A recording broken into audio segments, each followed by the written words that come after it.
우리 구절부터 다 읽지는 않고요. 오늘은 듬성듬성 읽고 본격적으로 이 오늘 본문을 잘 다루고 있는 장이 이 레위기 23장입니다. 그래서 레위기 23장을 주로 그렇게 보도록 그렇게 하겠는데요. 일단 우리 구절 한번 보시죠. 신명기 16장 9절 10절 우리 같이 한번 읽어볼까요? 같이 한번 읽어보겠습니다. 시작. 7줄을 셌지니 곡식에 낫을 대는 자 첫날부터 7줄을 세워 내 하나님 여호와 앞에 77절을 지키되 77절에 대해서 말씀을 하고 있습니다. 오늘 제목이 77절입니다. 그리고 이제 그 77절에 대해서 밑에 이제 좀 이야기를 하고 있으시고요. 그 다음에 13절부터 또 한번 보시죠. 13절 같이 한번 읽겠습니다. 너희 다장마당과 포도주 틀이 소출을 거두어 드린 후에 이래 동안 초막절을 지킬 것이요. 초막절에 대해서 이제 말씀을 13절부터 쭉 이렇게 해 나가고 있습니다. 그래서 이제 14절, 15절, 그리고 16절도 좀 말씀하고 있고 17절까지 초막절에 대해서 쭉 말씀을 하고 있습니다. 그래서 이제 오늘 우리가 이제 보는 본문인데, 그래서 오늘 이제 77절하고 초막절에 대해서 이제 우리가 보일 텐데요. 이것은 이제 보다 잘 말씀하고 있는 부분이 이제 레위기 23장이에요. 그래서 레위기 23장을 한번 좀 펼쳐보시겠습니까? 레위기 23장. 지금 일단 오늘은 77절하고 초막절에 대해서 말씀을 하고 있으시구나. 그것을 보다 잘 이렇게 풍성하게 말씀하고 있는 대목이 레위기 23장이에요. 23장을 한번 펼쳐놓으시고 설교를 한번 해보겠습니다. 오늘 제목이 77절 초막절 새 시대로 지켜가기라고 하는 제목으로 같이 말씀을 좀 나눌 텐데요. 우리가 지난주에 6월절을 봤지 않습니까? 지금 신명기를 쭉 1장부터 해 나가는 가운데 16장에 와가지고는 절기에 대해서 말씀을 하고 있습니다. 그래서 6월절에 대해서 지난주 말씀을 하고 있었고요. 그리고 오늘은 이제 77절 그리고 초막절에 대해서 말씀을 보겠는데요. 지난주 이제 6월절에 대해서 이제 말씀을 한 게 이게 지금 이제 우리가 폰으로 이렇게 녹화를 하다 보니까 지금 다운받는 게 잘 안 돼가지고, 그래가지고 이번 주에 이렇게 아직 못 올리는데요.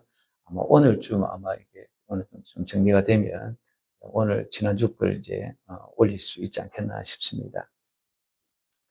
그래서 이제 오늘은 이제 77절하고 이제 이 초막절을 이제 보겠는데요.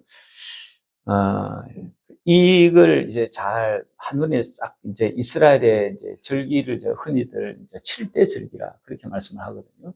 그 7대 절기가 한눈에 싹 이렇게 도로도로 정리되어 있는 부분이 레위기 23장입니다. 그래서 레위기 23장을 우리가 좀 보고자 하는데, 레위기 23장 1절 한번 보시죠. 레위기 23장 1절 한번 보시면요. 1절, 2절 한번 보시면 이렇게 되어 있습니다. 같이 한번 읽어볼까요? 레위기 23장 1절, 2절 시작. 여호와께서 모세에게 말씀하여 이르시되 이스라엘 자손에게 말하여 이르라. 이것이 나의 절기들이니 너희가 성회로 공포할 여호와의 절기들이니라. 그래서 여호와의 절기들에 대해서 쭉 말씀하는 게 레위기 23장이에요. 여호와의 절기라고 말씀하고 있죠. 그러니까 사람들이 지키는 그 절기와는 다르다라고 하는 것이에요. 사람의 절기는요, 우리나라도 사람들의 절기가 우리 계속 있는 것이죠. 그래서 8.15 광복, 3.1절 뭐 이런 절기들이 있는 거예요. 사람의 절기는 사람과의 관계에서 일어났던 일들이에요.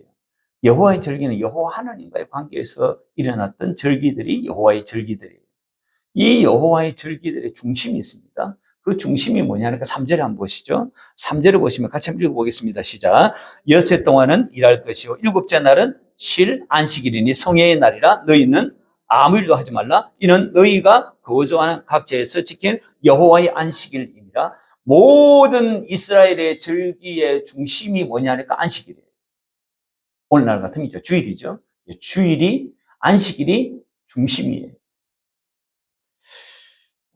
그리고 이제 4절부터 절기가 이제 본격적으로 나와요. 절기가 본격적으로 나오는데 5절에 보니까 5절에 이제 그 절기의 스타트를 끊는 것이 어떤 절기냐니까 6월절이라고 하는 지난주에 봤던 그 절기예요. 6월절 절기가 5절에 나옵니다. 5절 잠시 한번 보시죠. 5절에 이렇게 되어 있죠. 첫째 달 열나흘 날 저녁은 여호와의 6월절이요. 저녁이 6월절에 이제 유월절이라고 그렇게 이야기하시면서 이제 유월절에 대해서 말씀을 하고 있고 6절 한번 보시죠. 6절에 같이 한번 읽어보겠습니다. 시작. 이달 15날은 여호와의 무교절이니 이래 동안 너희는 무교병을 먹을 것이요. 무교병을 먹을 것이요. 그래서 이 6절부터가 이제 무교절에 대한 설명이에요. 무교절이 언제냐니까요. 14일이 6월절이고 14일 다음 날 15일부터 무교절이 시작이 되는 것이에요. 그래서 6월절을 다른 말로 무교절이라고 하는 것이 이 두 절기가 붙었기 때문에 그렇습니다. 그래서 6월절, 무교절 뭐 그렇게 이제 흔히 이제 교차적으로 사용하기도 하는 것이에요.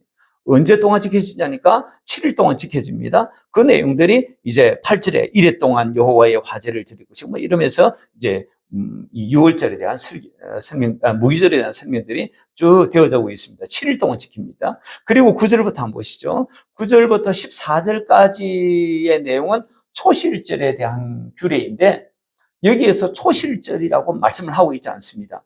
그런데 초실절에 대한 절기의 말씀이에요. 같이 한번 읽어볼까요? 9절부터 14절입니다. 시작. 여호와께서 모세에게 말씀하여 이르시되 이스라엘 자손에게 말하여 이르라 너희는 내가 너희에게 주는 땅에 들어가서 너희의 곡물을 거둘 때에 너희의 곡물의 첫 이삭 한 단을 제사장에게로 가져갈 것이요 제사장은 너희를 위하여 그 단을 여호와 앞에 기쁘게 받으심이 되도록 흔들되 안식일 이튿날에 흔들 것이며 너희가 그 단을 흔드는 날에 1년 되고 흠없는 순양을 여호와께 번제를 드리고 그 소재로는 기름 섞인 고운 가루 10분의 1 에바를 여호와께 드려 화제로 삼아 향기로운 냄새가 되게 하여 전제로는 포도주 4분의 1 흰을 쓸 것이고 너희는 너희 하나님 여호와께 예물을 가져오는 그날에는 볶은 곡식이든지 생 이삭이든지 먹지 말지니 이는 너희가 거주하는 각처에서 대대로 지킬 영원한 규례니라.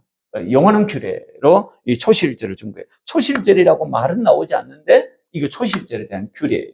언제 지키냐니까 11절에 그렇게 되어 있죠. 안식일 이튿날. 그러니까 안식일 다음 날에 지키는 거예요. 그러니까 이게 지금 무슨 말씀이냐니까요. 6월절이 14일이고 15일부터 무교절이 시작이 되는 거예요. 일주일 동안 지나는 동안에 안식일이 있겠죠? 안식일이 있는 거예요.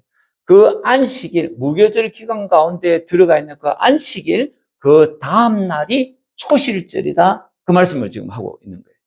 그 초실절에 첫 이삭을 한 단 베어가지고 제사장에 드리는 것으로 그렇게 이 초실절을 지나게 되는 것이에요.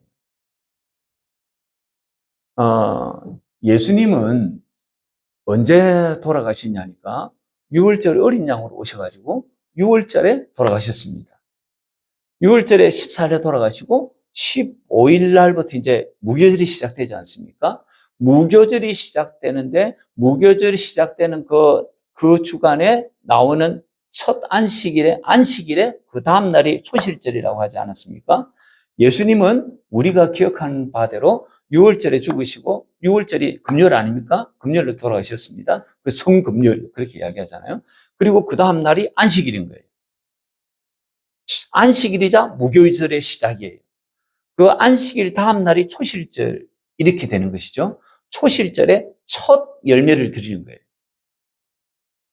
주님은 6월절에 어린 양으로 오셔서 죽으시고 무교절 기간에 첫 안식일인 그 다음날 초실절에 주님께서 부활하신 것이에요. 그것이 오늘날 주일 아닙니까? 그러니까 초실절에 주님께서 부활하신 거예요.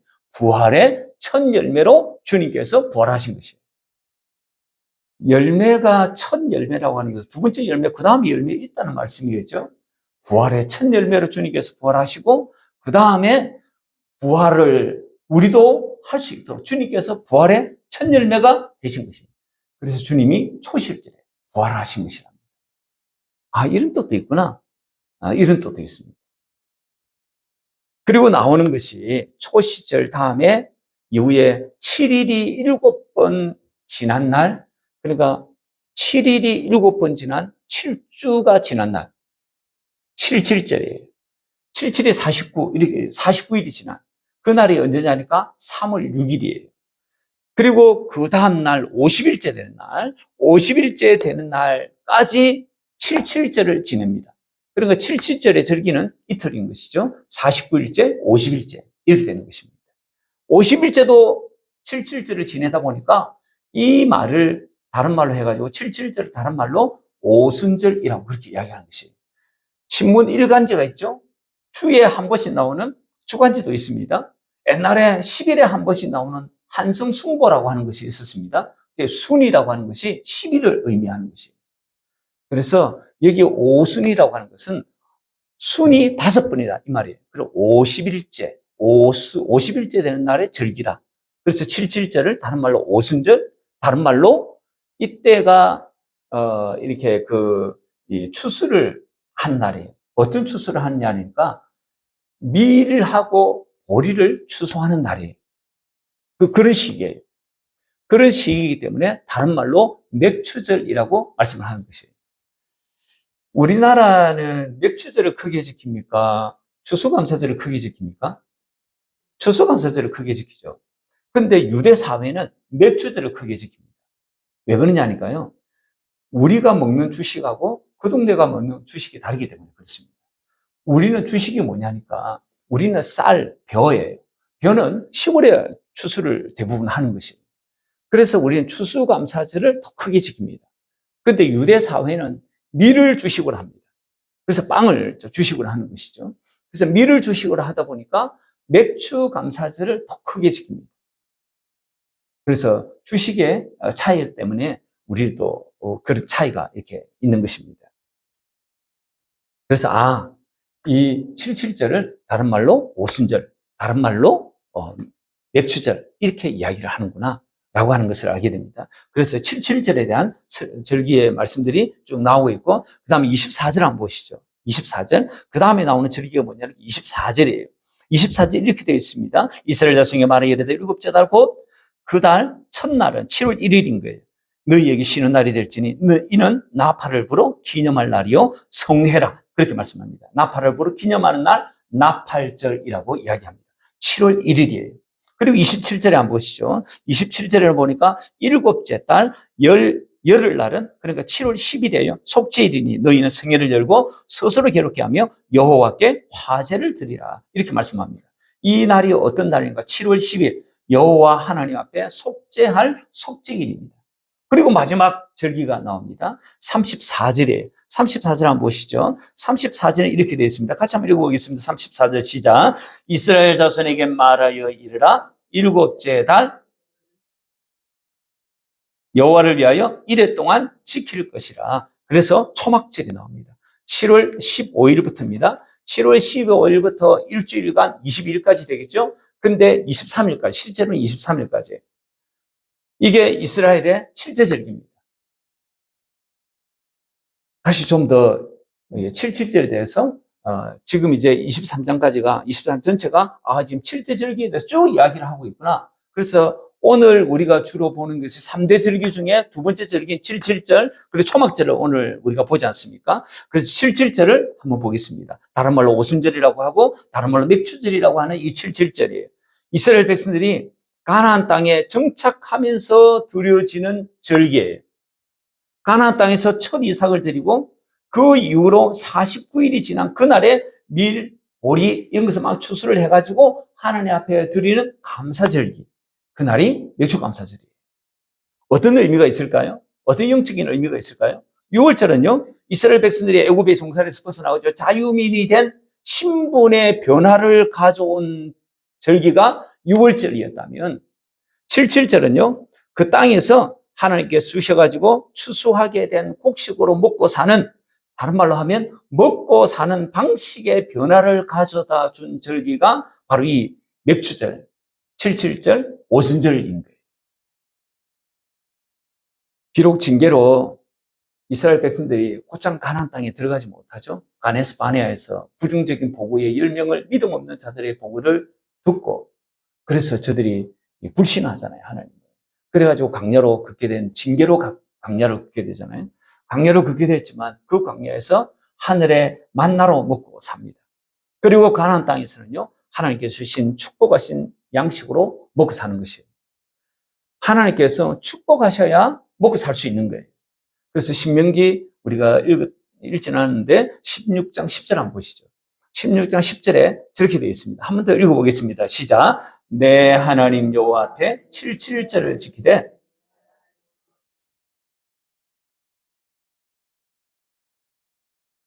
그러니까 여호와께서 복을 주신 것을 이들이 아는 거예요. 여호와께서 복을 주신 것을 저들이 알고 그래서 감사 예물을 하나님 앞에 드린 것이에요. 생각해보면 그렇지 않습니까? 아니, 내가 씨를 뿌리고 그리고 내가 그름을 줘가지고 지금 이제 추수하게 되었는데 그런데 하나님 앞에 감사를 드리는 거예요. 그런데 생각 한번 해보시죠. 내가 아무리 그름을 주고 내가 그름을 주고 내가 수고를 해가지고 씨를 뿌렸다 할지라도 하나님께서 비를 주시지 않는다면 농작물이 자랄 수 없어요. 해를 주시지 않으면 자랄 수가 없어요. 그래서 이들은 그걸 아는 거예요. 내가 수고하고 그름을 주지만 근본적으로 하나님께서 축복해 주시지 않으면 비를 주시거나 해를 주시지 않으면 우리는 근본적으로 곡식을 얻을 수 없다는 것을 아는 것이에요. 그래서 이들이 감사의 절기로 지금 이렇게 예물을 드리는 것입니다.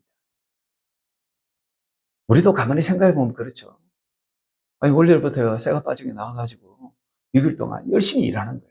내가 일어나가지고 내가 밥 먹고 내가 차 타고 가가지고 일하고 예뻐지게 일하는 거예요. 그래 내가 버린 돈, 이 돈, 이거 내 돈, 이런 생각이 드는 것이에요. 근데 조금만 더 생각해 보면 하나님께서 우리 집안에 급자하고 위급한 일들을 생기게 했다면 우리가 직장에 갈 수 있을까요? 돈 벌 수 있을까요?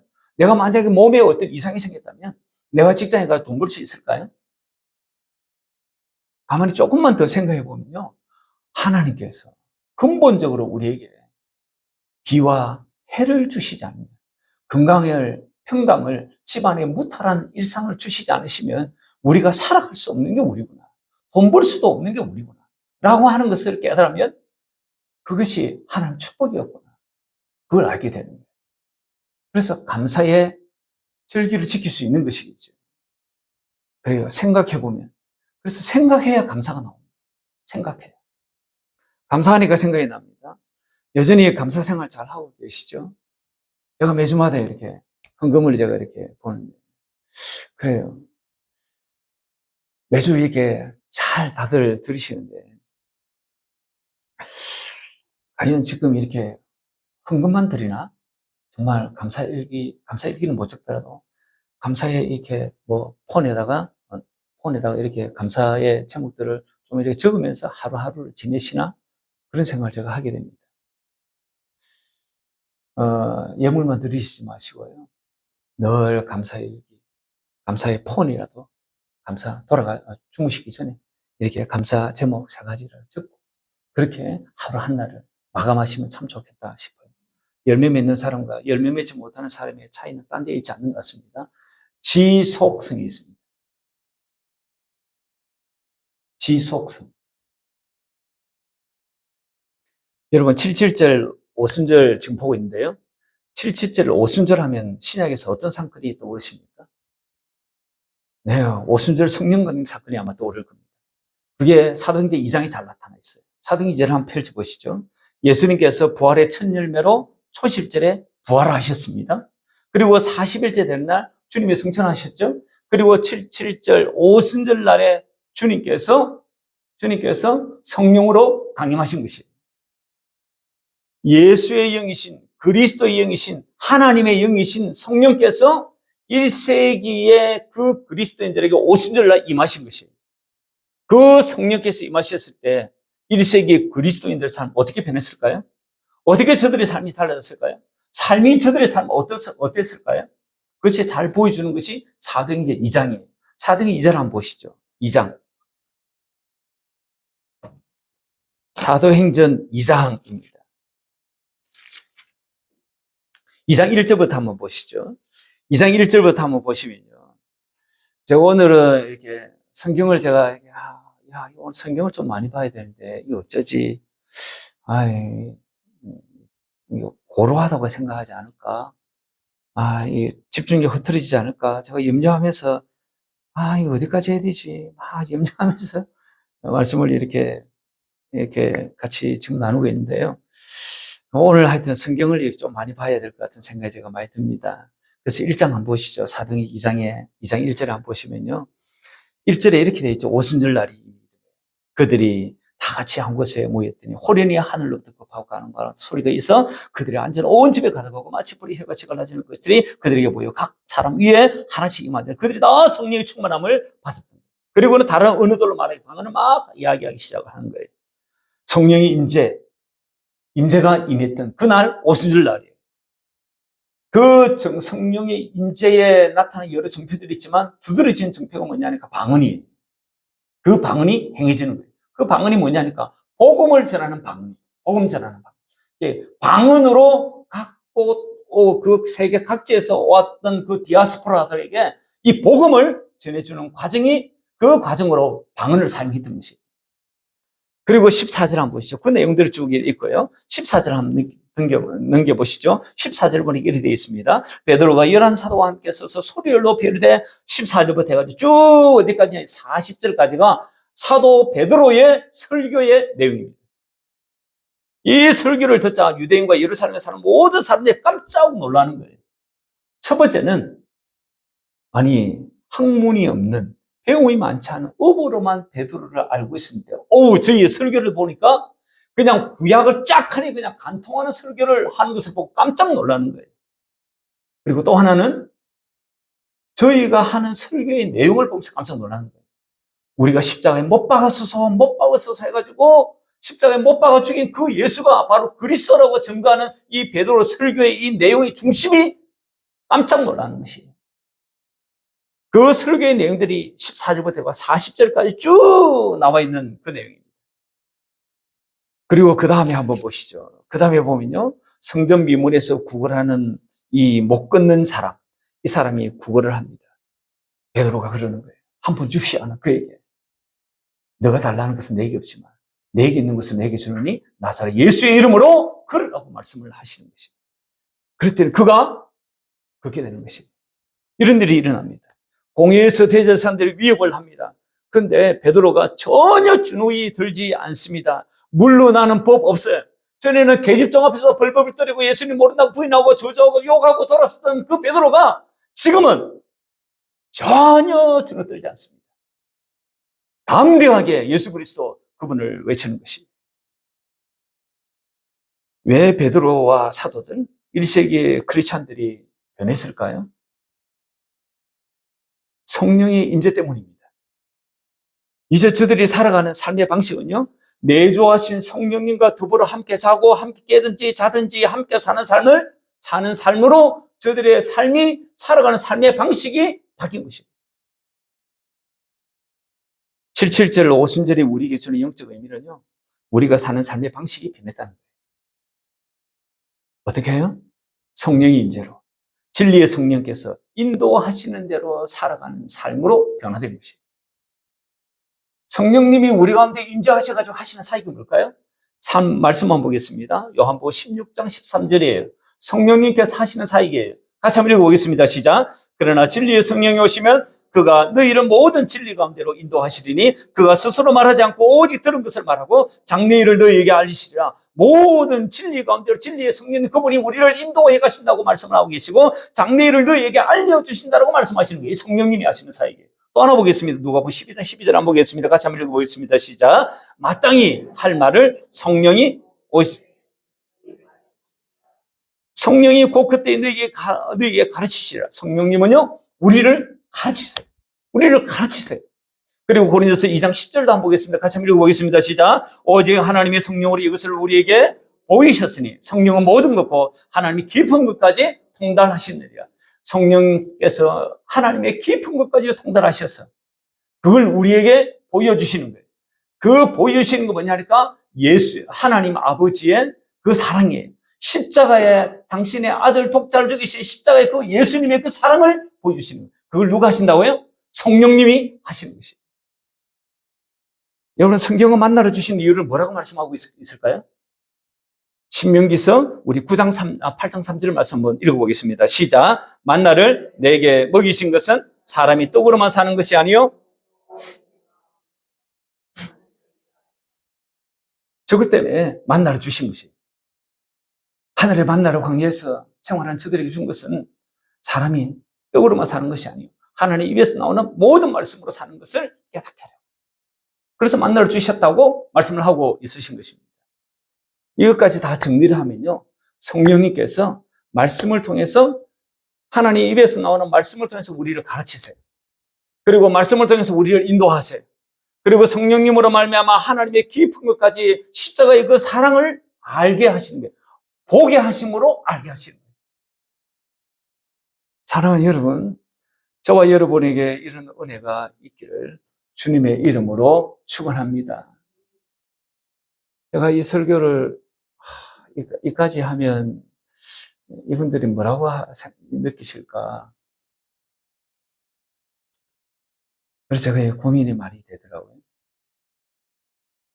이게 지금 우리 삶 가운데 이렇게 이것이 이러한 성령님의 사역이 우리 삶의 실제가 되어가지고, 이게 이런 말씀은 아멘, 아멘, 아멘. 자기도 막 이런 삶을 사니까 막 속에서부터 아멘이 절로 나오는 거예요. 그렇게 돼야 정상인데, 제가 이 말씀을 설교를 하면 누가 심정적으로 동의하는 아멘을 어느 분이 할 수 있을까? 몇 분이나 할 수 있을까? 그런 이제 제가 걱정이 되고, 그리고 이 말씀이 너무 공허하게 느껴지지 않을까? 너무 횡하게 느껴지지 않을까? 그런 걱정이 제게 있는 것이에요. 그러나 우리가 가야 될 방향은요, 이 방향. 성령님이 지금, 우리 누구나가 다 성령의 시대라고 이야기하는 거예요. 그런데 자신의 삶 가운데 성령님이 역사하시는, 성령님의 이 말씀들이 실제가 되는 이런 어떤 역사들이 자신의 삶 가운데 이렇게 일어나지 않으니까 이 말씀들이 굉장히 공허하게 느껴집니다. 하물며, 아이고, 이거는 뭐 1세기 때 그냥, 1세기 그리스도인들에게는 있어진 거지. 무슨 21세기에, AI 시대에. 그렇게 생각할 수도 있을 것 같은 생각이 듭니다. 그러나 우리의 표상은요, 우리의 쫓아갈 목적지는요, 말씀이에요. 그래서 제가 좀 더 설계하겠지만, 됩니다. 돼요. 안 되면요, 진짜 너무 불행한 일이에요. 그냥 교회 왔다 갔다 수고는 많이 하는데 주님과 상관이 없어요.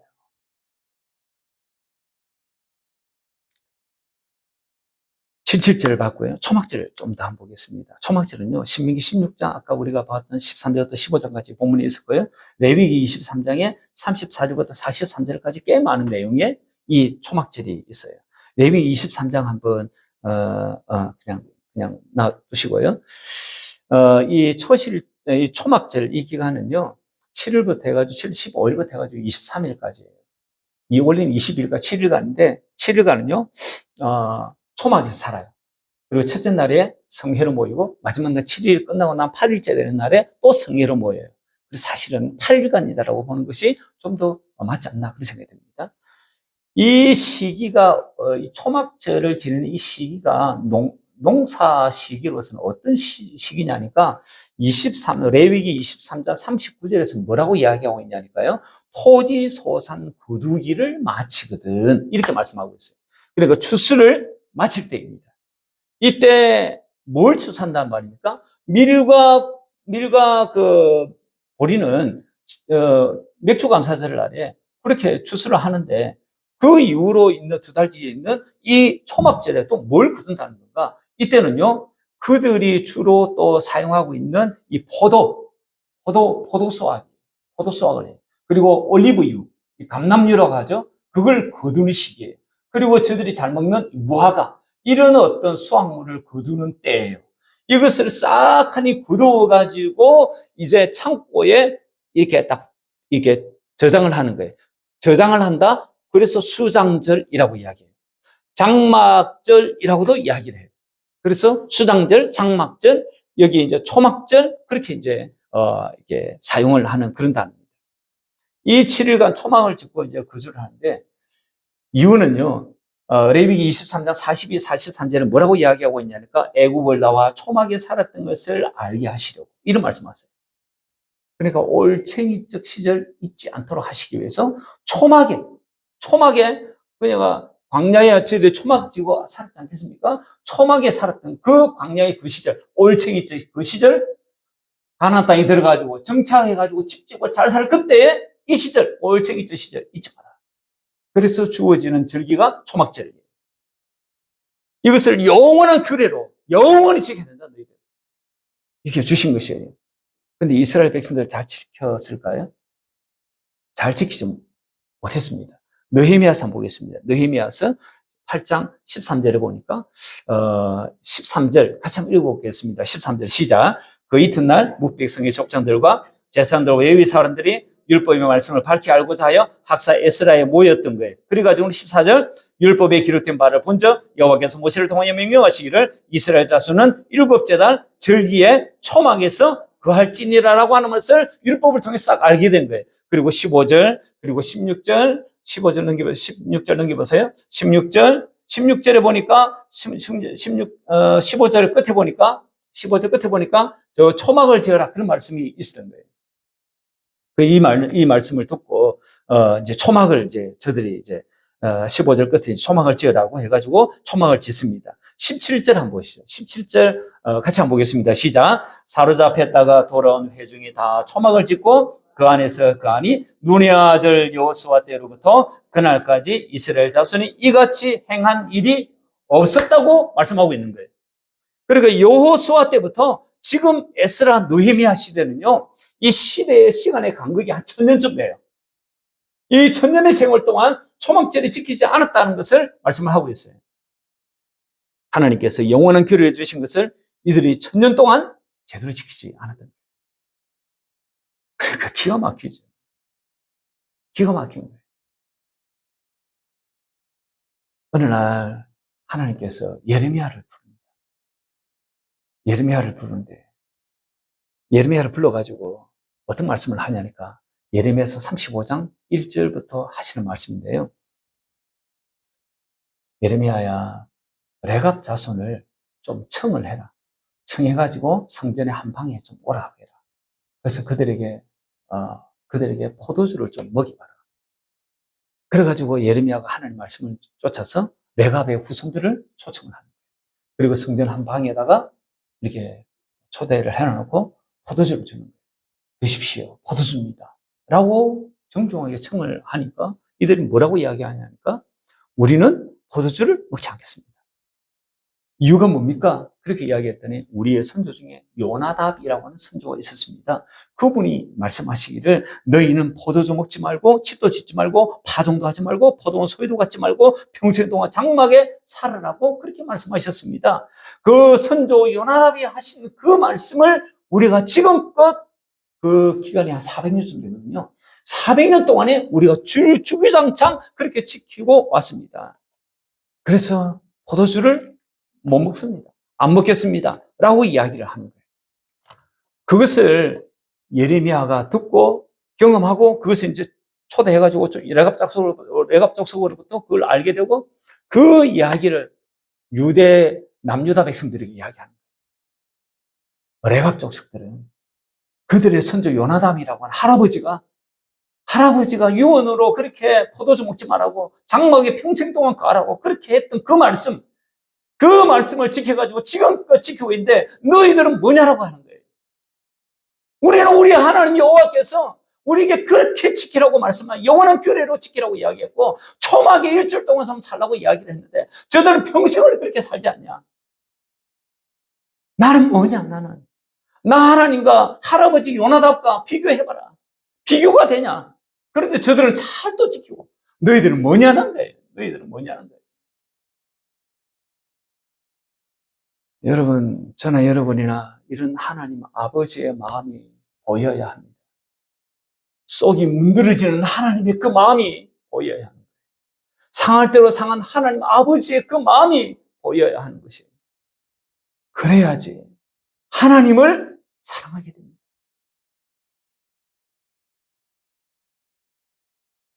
저들은 초막에서 7일간 생활하면서 우리가 옛날 그랬지.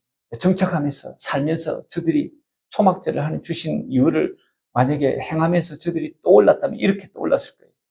야, 우리 옛날에 광야에서 살 때 초막 광야 생활했지. 근데 지금은 하나님께 축복하셔가지고 지금 이렇게 정착민으로 살고 있지. 그러면서 저들이 생각을 했어야 돼요. 이 땅에서의 삶 또한 우리 나그네 삶이지. 안개와 같은 삶이지. 우리에게 영원한 하늘집이 있지. 그 집이 진정한 내 본향이지. 이것을 잊지 말아야 했던 것입니다. 히브리서 11장 16절 한번 보시겠는데요. 같이 한번 읽어보겠습니다. 시작. 그들이 이제는 더 나은 본향을 사모하니 곧 하늘에 있는 것이라. 하늘 본향을 사모하는 삶을 살아야 했던 것입니다. 우리는 어떨까요? 우리도 그렇습니다. 아직 이제 21살밖에 안 된 나도 본향을 향해서 살아야 합니다. 앞으로 장가도 시집도 가고 이랬는데 그런 나도 본향을 향해서 하늘나라를 주시하면서 살아가야 하는 것입니다. 그것이 초막절에 초막을 살면서 저들이 깨달아야 했던 영적 의미 중에 하나예요. 그리고 마지막 하나가 있어요. 이때 행하는 의식이 기도는 골짜기를 타고 내려온 물이 어디에 모이냐는 실로암 못에 모여요. 그 못에 가서 물을 기르고 와서 그 물을 제사장들 제단에 7번 번제단에 쫙 넣는 것이. 그러면서 저들이 기도한다고 했잖아요. 여호와여 구하옵나니 이제 구원하소서. 여호와여 구하옵나니 이제 형통케 하옵소서. 이러면서 실로암에서 또 물을 쫙 하니 붓는 것이에요. 그러면서 기도와 찬송을 드립니다. 그리고는 기도 물을 제단에 붓는 이 의식은 매일 드리는 화제와 덕을 드렸던 거예요. 광야 생활에 굉장히 중요했던 것이 무엇입니까? 물 아니겠습니까? 물이 없어가지고 허덕일 때가 있었던 거예요. 혀가 바짝바짝 마를 때가 있었던 거지. 그때 너희들 반석을 깨, 바위를 깨가지고 생수를 하나님께서 얻게 해주신 것을 너희들 알고 있지 않냐? 그거 기억하시기 위해서 이 물을 실로암못에서 뿌리게 했던 거지. 그 의식을 가지게 했던 거예요. 요한복음 7장에 보시면요, 우리 예수님께서 이 초막절에 나타나십니다. 이 의식과 아주 밀접한 관계가 있는 말씀을 하세요. 그게 요한복음 7장 37, 38, 39절의 말씀입니다. 한번 보겠습니다. 같이 한번 읽어보겠습니다. 시작. 명절 끝날, 저 명절 끝날이 뭐냐니까요. 초막절에 7일간 지내지 않습니까? 7일간 지내는 초막절에 그 끝날을 이야기를 하는 것이에요. 같이 읽어보겠습니다. 시작. 명절 끝날고 끝날에 예수께서 서서 외쳐 이르시되 누구든지 목마르거든 내게로 와서 마시라. 나를 믿는 자는 성경의 이름과 같이 그 배에서 생수의 강이 흘러나오리라 하시니 이는 그를 믿는 자들이 받을 성령을 가리켜 말씀하신 것이라. 예수께서 아직 영광을 받지 않으셨으므로 성령이 아직 그들에게 계시지 아니하시더라. 실로암 물가에서 기름 물을 제대로 확 뿜으면서 선포했던 여호와여 구하옵나니 이제 구원하소서. 여호와여 구하옵나니 이제 형통케 하옵소서. 이 말씀에 대한 응답의 말씀으로 우리 예수님께서 뭐라고 외치시냐니까 내게로 오라. 내게로 오라. 내게로 오면 영원한 목마름이 해소될 것이다. 내게로 오면 구원이다. 내게로 오면 생명이다. 내게로 오면 형통이다. 그 말씀을 외치신 것입니다. 여러분, 이 물이 의미하는 것이 무엇일까요? 요한복음 4장에 보시면 우리 예수님께서 수가성 여인을 만나십니다. 이 경건한 여인을 만나면서 이 여인에게 예수님께서 그러시는 거예요. 요한복음 4장 13, 14절 같이 한번 읽어보겠습니다. 시작. 이 우물물을 마시는 자마다 다시 목마르리니와 내가 주는 물을 마시는 자는 영원히 목마르지 아니하리니 내가 주는 물은 이 물입니다. 이 물을 지금 말씀하는 것이에요. 구약에 보시면 반석에서 물이 나오는 사건이 두 군데 나옵니다. 출애굽기 17장에 르비딤이라고 하는 곳에서 마사라고 일컬어지는 그런 곳에서 물이 나와요. 또 한 군데는요, 민수기 20장에 가데스라고 하는 곳이, 무리바라고 하는 곳이, 그곳에서 물이 나오는 장면이 나와요. 먼저 하나 보겠는데 17장에 한번 보시면, 출애굽기 17장에 보시면요, 광야의 이스라엘 백성들이 물이 없어가지고 모세에 막 하나님 원망하는 것이, 그때 하나님이 그러세요. 뭐라고 이야기하고 있냐니까 출애굽기 17장 6절이에요. 같이 한번 읽어보겠습니다. 시작. 내가 호렙산에 있는 그 반석 위에서 내 앞에 서리니 너는 그 반석을 치라. 그곳에서 물이 나오리니 백성이 마시리라. 이 말씀은요, 하나님 자신을 모세야 네가 든 지팡이로 나를 쳐라고 하는 말씀이에요. 치면 거기서 물이 나올 것이니 그 물을 마시게 해라고 말씀하시는 대목이에요. 신약에서 이걸 해석을 해줘요. 고린도서 10장 4절에서 이 반석이 뭐냐? 이 반석. 하나님이라고 구약에서는 이야기하고 있는데 이게 뭐냐? 고린도서 10장 4절에서 뭐라고 이야기하고 있냐면 그 반석은 곧 그리스도시니 이렇게 말씀하고 있어요. 그 반석은 그리스도시니 말씀을 하고 있으세요. 그러니까 이 말씀은요, 예수 그리스도 십자가의 죽으심을 말씀하시고 있으신 거예요. 나를 쳐라. 나 예수 그리스도를 쳐라. 그래야 거기에서 나오는 물이 있다. 물. 그 생수를 먹어야 너희들이 산다. 그 말씀이에요. 그러니까 예수님의 십자가의 죽으심을 말씀하시고 그 십자가의 예수님을 보면 거기에서 생수가 나온다는 것이에요. 그래서 이걸 신약의 성도들과 사도들이 다 아세요. 그래서 신약의 갈라디아 성도들이 주님의 십자가의 그 주님을 보면서 거기서 흘러나오는 생수를 먹고 저들이 신앙생활, 믿음의 생활을 했던 것이에요. 갈라디아서 3장 1절 한번 보시겠습니다. 같이 한번 읽어보겠습니다. 시작. 어리석다 갈라디아 사람들아, 예수 그리스도의 십자가에 못 박히신 것이 너희 눈앞에 밝히 보이거늘 누가 너희를 깨드냐. 이 갈라디아 교인들이 십자가의 그 예수님을 마음의 눈으로 받은, 여기 지금 눈이라고 하는 게 육신의 눈으로 이야기하는 게 아니에요. 이 시차가 한 20년 넘어요. 20년 넘는 이 갭이 있는 이 갈라디아 이방인들이에요. 특히 이방인들이에요. 이 이방인들이 예수님이 죽으시면 어떻게 봤어요? 지금 여기서 눈으로 본다는 것은 마음의 눈으로 보는 것을 이야기해요. 마음의 눈으로 주님을 보았어. 그렇게 봐가지고 그래서 저들이 복음을 믿고 받아들이게 된 것입니다. 고린도서 2장 10절도 한번 마지막으로 한번 보겠습니다. 같이 한번 읽어보시죠. 어제 하나님이 성령으로 이것을 우리에게 보이셨으니 성령은 모든 것 곧 하나님의 깊은 것까지도 통달하시느니라. 성령께서 우리에게 보이셨다고 하는데 그게 뭐냐니까 제가 적지는 않았지만 저 앞에 9절이 있겠죠? 8절도 있겠죠? 8절에 뭐라고 이야기하고 있냐니까 지혜 있는 사람이라면 영광의 주를 십자가에 못 박지 아니하였으리라 이런 말씀을 해요. 그러면서 십자가 예수님을 말씀하는 거예요. 십자가의 그 예수님을 보아야 한다라고 이야기를 하는 것이에요. 그 지혜다라고 이야기하는 거예요. 그러니까 십자가 예수님을 우리에게 보이셨고 그 십자가 예수님을 보게 하신 분이 누구냐니까 성령님이시다라고 이야기를 하시는 것이에요. 네, 성령님께서 마음의 눈으로 십자가 예수님을 보게 하십니다. 그때 내가 마음의 눈으로 기도하는 가운데 마음의 눈으로 주님의 십자가를 보면 그 십자가를 볼 때 그때 우리의 마음에 주님의 생수가 부어지는 것이에요. 그 물을 지금 이야기를 하시는 것입니다. 이 물을 마셔야 영원히 사마리아 수가성경처럼 영원히 목마르지 않는다고 그렇게 주님이 그 여인에게 그렇게 말씀하신 거예요. 이 물을 마시게 하시기 위해서 우리 예수님께서 십자가에 죽으신 것이에요. 십자가에 죽으실 때 피를 흘렸다고만 이야기하지 않아요. 물도 흘리셨다, 물도 쏟으셨다라고 말씀하세요. 그 물을 주시기 위해서 주님이 십자가에 죽으신 것입니다. 이 물을 마시게 하기 위해서 초막절에 누구든지 목마르거든 내게로 와서 마시라. 나를 믿는 자는 성경의 이름같이 그 배에서 생수의 강이 흘러나오리라. 그렇게 말씀을 하신 것입니다. 이것을 누가 하신다고요?